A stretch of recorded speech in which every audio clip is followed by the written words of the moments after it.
I would like to share with you a reflection on why marriages usually fail. It can also be why marriages remain. So these are the points of our reflection this afternoon. Most of the points that I'm going to share with you on this particular context, I got them from the reflection of Bishop Ambo David on the reality of failure marriages. The gospel reading speaks about divorce and also the gift of marriage. The Lord said in the gospel, they are no longer two, but one body. Let no one separate what God has joined. Why do couple get separated? Or why do marriages fail? What are we going to do if we want to sustain our marital relationship? The first reason, according to Bishop Ambo David, is when the couple become strangers to each other. When they get alienated from each other. It's so painful to hear when the husband or the wife would say, hindi ko na kilala yung asawa ko. Parang hindi na siya yung babe, yung love, or yung honey na kilala ko before. Ibang-iba na talaga siya ngayon. It seems that he or she is already keeping something secret from me. We cannot anymore say, bone of my bone and flesh of my flesh. Hindi na kami mag-iisang puso. Marriage is a joint commitment. The couple must always share the responsibilities. They must become one. That is why trust is really necessary.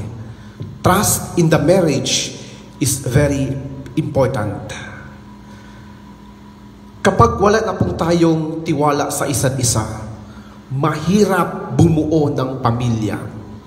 When trust is broken, our marriage is also doomed to die.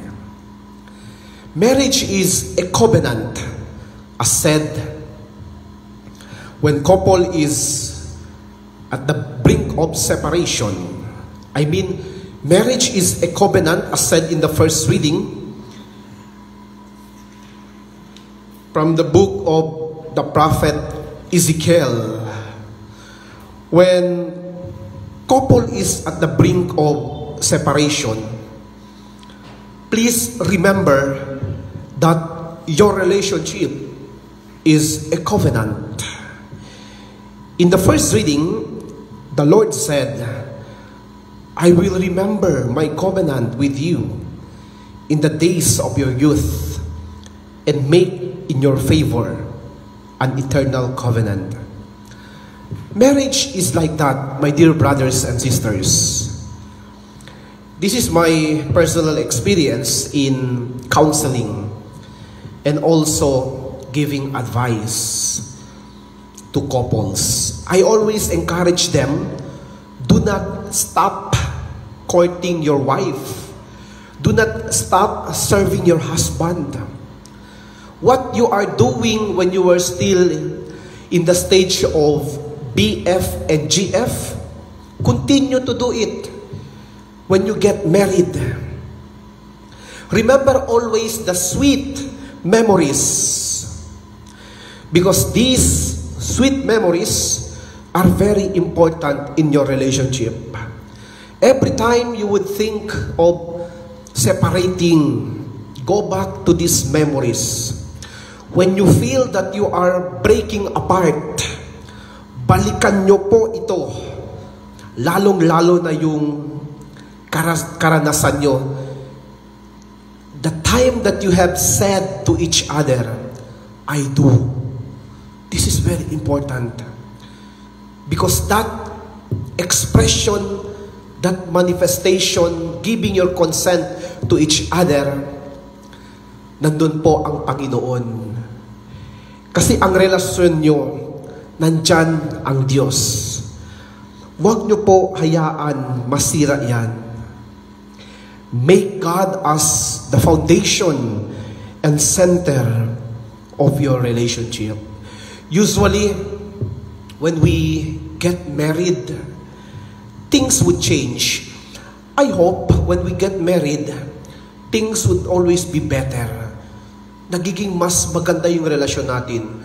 Kung paano po tayo nagsimula nung BF at saka GF tayo, kung sweet tayo nung BF at saka GF tayo, sustain it. Do not stop.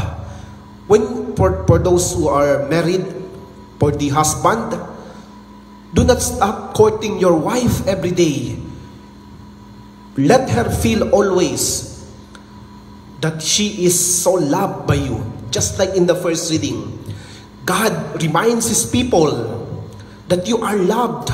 Remember those days that I'm giving you rings, when I'm giving you sweet memories. Remember this. I remember when I was still a seminarian, I served in a wedding mass. The priest told the couple, your relationship, your life as a BF and GF, stop now. You have a new life. But when I was reflecting on those words, I said, our memories should always bring us together and make our relationship better. Those sweet memories, yung mga alaala natin, yung nagde-date pa tayo, dapat yun ang magdadala sa atin na mas magiging maganda yung relasyon natin. The more, the memory that we had when we got married, yung I do, yung exchange of consent, yung sacramental celebration of marriage, dapat yun po ang magiging pundasyon natin. Why am I saying this? Because I don't like you to be into separation.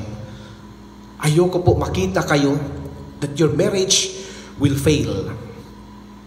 The second reason why marriages fail or marriages remain is the degree of suffocation. Remember in my first point, when there is too much, as if we feel the couple would feel na they are already stranger to each other. Parang hindi ko nakilala yung husband ko. Parang malayong-malayo na talaga siya sa akin. Parang may sinisekreto na siya sa akin. Ang second point naman is the degree of suffocation. Kapag ang kasal nagiging sakal, parang feeling nyo sa isa't isa, nagsasakalan kayo. This is the extreme side of marriage. You are spending time looking at each other. Instead, you must be together looking at the world. When there is no more space, no more spaces of privacy, it doesn't mean that you are already married with each other. You have no more time for yourself. For the couples out there, you don't own each other. Again, I repeat, when you begin to think that your husband and your wife is your property, that is where you begin to fail in your marriage. Because you treat your partner, you treat your husband, your wife, as if she or he is an object to you. Hindi sila mga bagay, sila po ay mga tao. That's why trust is developed when there is a space to breathe out and to breathe in. Kailangan natin ng spasyo para makapahinga naman tayo, so that we can also air out our stress in life. Develop a healthy, private moment with yourself. I have a friend, and he shared to me his personal experience with his wife, and he said, "Father, I do believe that I really love my wife, but why is it I feel something different now? Parang wala siyang trust sa akin. Every time kapag pupunta ako sa office, ang sabi niya, nasa office ka na, prove me that you are in the office. Can you take a selfie? Mag-selfie ka daw. Picturean mo yung boss mo. Picturean ko rin, Father, yung boss ko. Just to prove, nandun ako sa office. Okay, hindi pa yun sapat, Father. Ang sabi niya sa akin, picturean mo daw ngayon yung trash can. Picturean ko yung trash can ko. Hindi pa yun sapat, Father. Every time magbe-break time ako, Father, chine-check niya ako palagi. I feel something different sa relasyon namin. Parang nasasakal ako, Father. Parang I feel there is no freedom. Of course, freedom not to be abused. Pero ang point niya is, instead that he would be happy in his relationship, parang nafe-feel niya sinasakal siya sa isang relasyon na ito. And please, my dear brothers and sisters, for those who are married, always have this space of respect to each other. Respect is very important in a relationship. Coercion, force, must not be in a relationship. Freedom is always applied in a right context. The couple should be voluntarily naked with each other. Of course, when the husband and wife get married, they should be naked to each other, naked with each other, literally, psychologically, emotionally, and above all, spiritually. But this is not force. You cannot force your husband to be naked, to strip off everything, because that is already rape. Kaya nga, bawal yan, di ba? Raping. You are raping your husband, your wife, emotionally, spiritually, psychologically. It must be voluntarily given with right freedom. Out of love. Dapat nandyan yung pagmamahal. Because marriage is always based on love. Kapag tayo po kinasal na walang pagmamahal, that's really dangerous. That's why the church would always say no to divorce. Because marriage is a covenant. It is not only the husband and wife coming together, manifesting their love for each other. Above all, there is the love of God in between of this couple. Ito po yung tinatawag ko, love triangle. Kasi ang third party dito ay ang Panginoon, ang Diyos. Kapag ang Diyos ang nagiging haligi natin, ang sentro sa relasyon ng mag-asawa, definitely our marriages will always remain. Amen.